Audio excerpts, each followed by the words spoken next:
Como é possível mudar de vida sem recorrer ao suicídio? E se pudéssemos salvar vidas e o mundo melhorasse para todos nós? Juntos, nós podemos.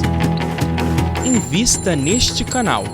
Invista em um mundo melhor.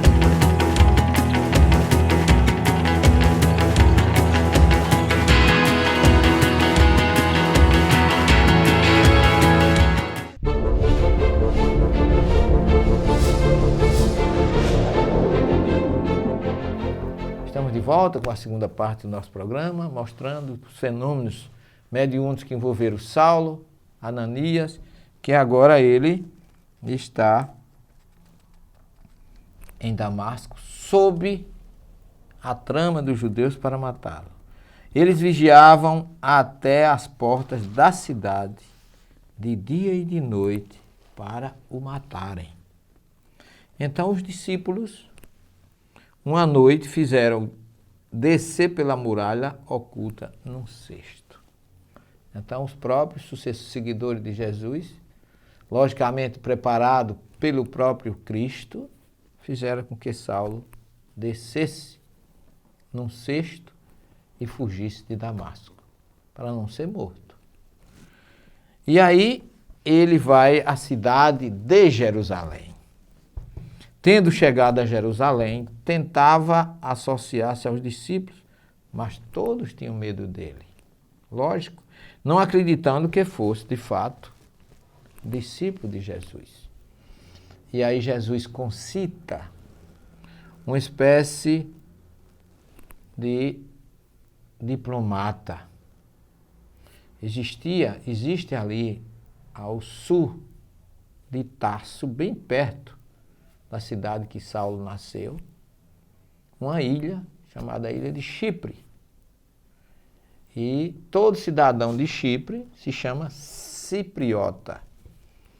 E surge a figura de Barnabé, que era daquela cidade, que estava em Jerusalém, que já conhecia os discípulos e que fazia parte da comunidade primeira de Jerusalém, que já existia, aquela que Estevão participou. E é através desse ponto, dessa primeira comunidade, que agora se delineava uma segunda comunidade, representada pela figura de Saulo de Tarso. E teremos ainda uma terceira, que foi representada por João, o evangelista, que durante essa perseguição, nós vamos ver, também fugiu de Jerusalém e com Maria, mãe de Jesus, sob a recomendação, foi para Éfeso. Mas aí outra história que mais na frente nós queremos trazer para vocês. Então, nesse caso, chega agora, concitado pelo próprio Jesus mediunicamente, a figura de Barnabé.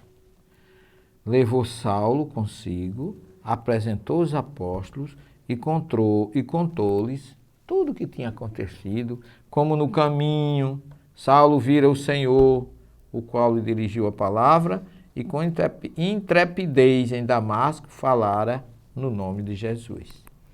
Então, Barnabé representou assim um coordenador, um diplomata, um cônsul que fez o papel de harmonia e de se quebrasse aquela barreira que havia entre os discípulos e a figura de Saulo, apresentando e contando o que tinha acontecido com ele.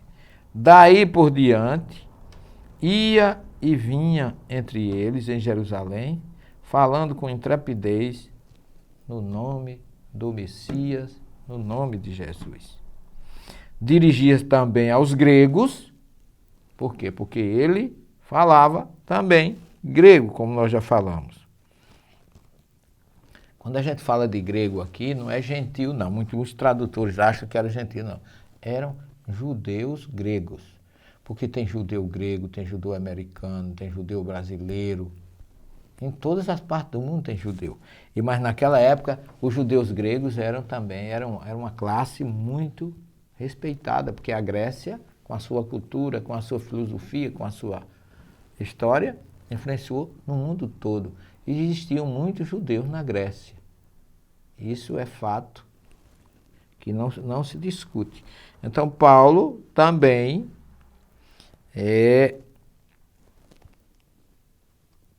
pregava para esses judeus gregos, como está lá escrito aqui como diz conforme Atos 6:1, na igreja os helenistas são os que têm mais iniciativa, assim também no judaísmo, são eles que reagem do modo mais violento contra a propaganda cristã. Ora, então, Paulo tentava convencê-lo exatamente de que Jesus era o Messias.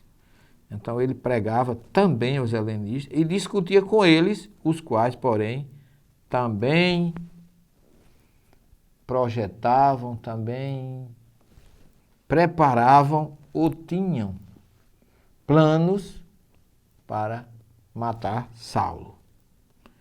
Tendo sabido, os irmãos conduziram até Cesareia e de lá enviaram para Tarso.